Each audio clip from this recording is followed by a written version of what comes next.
hujan, nggak boleh kita jawab begitu. Karena itu dari peristiwa yang dia lihat aja dengan pelajaran yang kita sampaikan, memang berbeda. Kenyataannya sekarang Juli tapi masih hujan, banjir. Ini udah timbul nih kesadaran anak.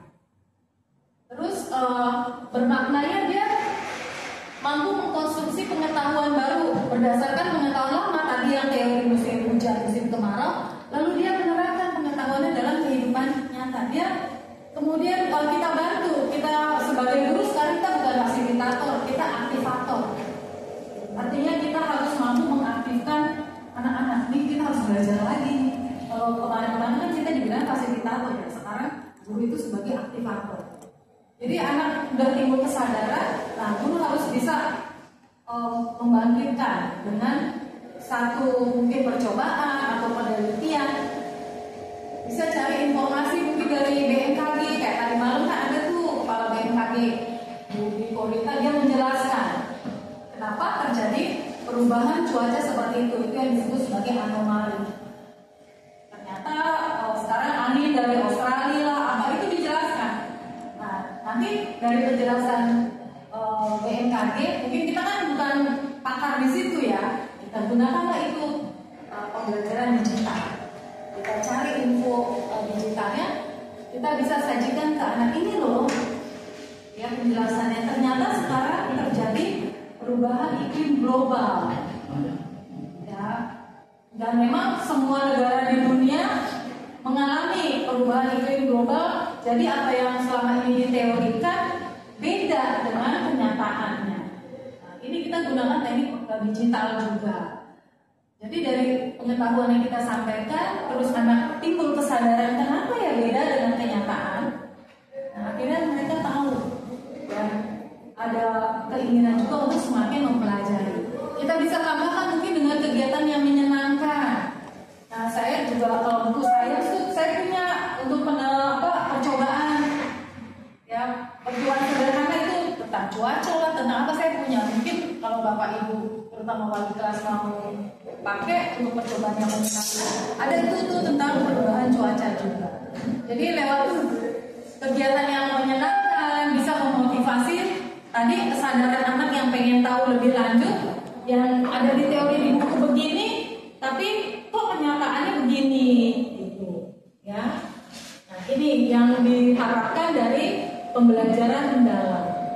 Melalui teori yang selama ini kita dapat, yang PPT kita tuh selama ini begitu, ternyata kenyataannya beda. Nyebrang harus di jembatan penyeberangan atau di zebra cross, tapi anak-anak suruh amatin deh di depan sekolah kita. Itu boleh anak-anak saya dibawa, tapi harus mungkin 2 guru gitu ya. Di pelajaran PKN misalnya, tata tertib berlalu lintas. Jangan cuma teori di kelas, anak-anak dibawa ke lapangan, ke depan sekolah. Itu motor kadang dari sini sampai nyebrang masuk ke terminal, muter balik di sana. Udah ada JPO, Bu Sisil, Bu Neti nyebrangnya lewat bawah. Lamaan. Ya. Nah, itu kita amatin aja anak-anak dibawa ke depan. Suruh hitung berapa tuh motor yang muter balik dari samping terus dia muter balik ke sana, kan harusnya nggak boleh. Itu bisa masuk nanti ke matematika, dihitung berapa pelanggaran motor. Yang kenyataannya padahal di teori nggak boleh, tapi orang kenyataannya pada nyebrang gitu ya di situ.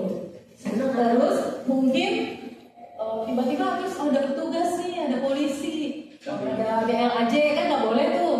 Nah, berapa motor yang akhirnya dia mau menyeberang, udah ada petugas, dia lurus ke sana. Banyak yang melanggar atau banyak yang tertib, itu bisa. Jadi anak-anak boleh dibawa ke sana ke depan, mengamati. Kemudian bisa bikin tulisan cerita. Nah, dari hasil pengamatan kami di sana tadi ternyata peraturan lalu lintas di jalan masih banyak orang yang melanggar.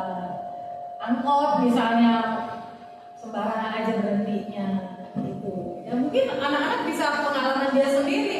Waktu sama orang tuanya naik mobil, di stop sama polisi, misalnya di ganjil genap gitu, pernah terus di stop polisi, terus masa mama saya suruh bayar, papa saya bayar tuh sama polisinya, boleh ya? Nah itu berarti kan pelanggaran tapi damai, itu nggak boleh. Nah, kita bisa kaitkan itu nanti dalam korupsi kalau kayak gitu. Atau nggak tahu nih, misalnya Pak Erwin ngalamin, Pak Erwin bisa nunjukin ada etle, ternyata bapak kena etle nih, melanggar, itu bisa dipelajari oleh anak-anak. Oh, ternyata di jalan kita melanggar tapi petugas nggak tahu ada yang merekam. Berarti setiap pelanggaran pasti akan ada resikonya yang kita nggak sadarin, tapi semuanya akan terekam. Dikaitkan dengan agama bisa, berarti kalau kita belajar terus nyontek, guru nggak tahu, teman-teman tentu, tapi Tuhan tahu loh gitu. Jadi juga mengajarkan kejujuran ke anak-anak. Itu banyak sekali aspeknya. Bu kok kayak kembali ke tematik terpadu ya? Bener ya? Rasanya kayak gini, kayak banjir itu alasannya selama ini kita telusuri penyebabnya ya. Tapi sayangnya kemarin kan banyak yang lagi laksanain kayaknya apa? Di KTSP tuh, KTSP kan itu kemarin K13 ya, KTSP. Itu kan kayak gini, tematik prosesnya, tematik nyangkut ke agama, ke BI, ke BKM, macam-macam itu bisa. Nah sekarang diharapkan bisa lebih bermakna lagi nih anak-anak, jadi bukan teori doang, tapi anak-anak bisa paham. Nah, nanti mungkin ke bahasa Mandarinnya bisa masuk. Banjir itu bahasa Mandarinnya apa tuh? Hujan. Hujan bahasa Mandarinnya apa nih? Kan ada pelajaran tentang cuaca ya kalau nggak salah di Mandarin deh. Terus cerita ya. Ya, anak-anak bisa menjelaskan tentang cuaca. Jadi dari perubahan cuaca ini mereka bisa jelasin secara bahasa Mandarinnya gimana. Lalu kalau cuaca sekarang hujan terus, kira-kira makanan, minuman yang mereka konsumsi yang seperti apa itu pakai bahasa Mandarin bisa. Masuk tuh semua pelajaran. Ini yang diminta dalam pembelajaran mendalam. Jadi memang ada teori, tapi dari teori itu memang kadang anak-anak dalam kehidupan sehari-hari berlawanan. Anak semakin berkesadaran. Kenapa sih kok begini? Kalau ada anak nanya seperti itu, kita jangan langsung judge. Ya udah, emang udah dari sononya gitu. Ya, tapi kita harus menjadi aktivator. Bahwa yuk kita cari tahu kenapa begitu. Kayak saya ngajar kemarin buah-buahan tuh kelas 1 meskipun baru kenalin nama apple, banana gitu. Terus kamu sukanya apa? Oh saya suka pisang, saya suka apel. Kemudian nggak suka jeruk, kenapa? Asam. Terus kemarin karena nggak sempat aja kelas 1, biasanya saya bawa buah-buahan, anak-anak benar-benar suruh rasain asam, manis, buah mana yang asam, buah mana yang manis. Itu mereka dapat kesadaran deh, oh iya ya ternyata bener nih, realnya kayak gini.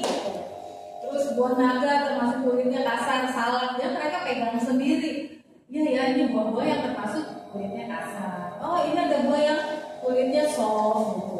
Mereka mengalami sendiri. Terus dari situ mereka bisa bikin tulisan tentang buah yang mereka sukai.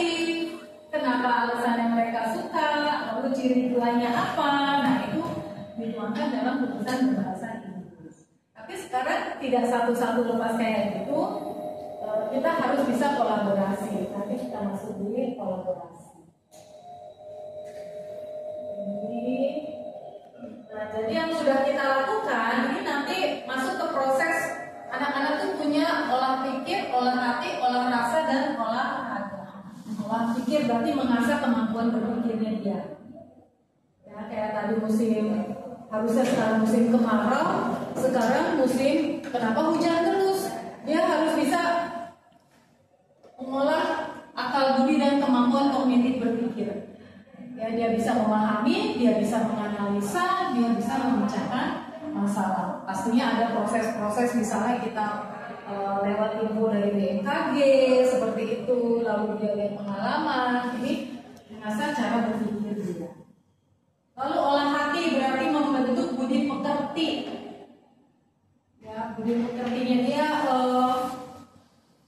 ini harus kita libatkan untuk menanamkan nilai-nilai moral dan spiritual. Jadi ini itu pelajaran agama cenderungnya. Lalu ke olah rasa, mengembangkan kepekaan estetika, empati, menghargai keindahan. Nah, jadi dari musim yang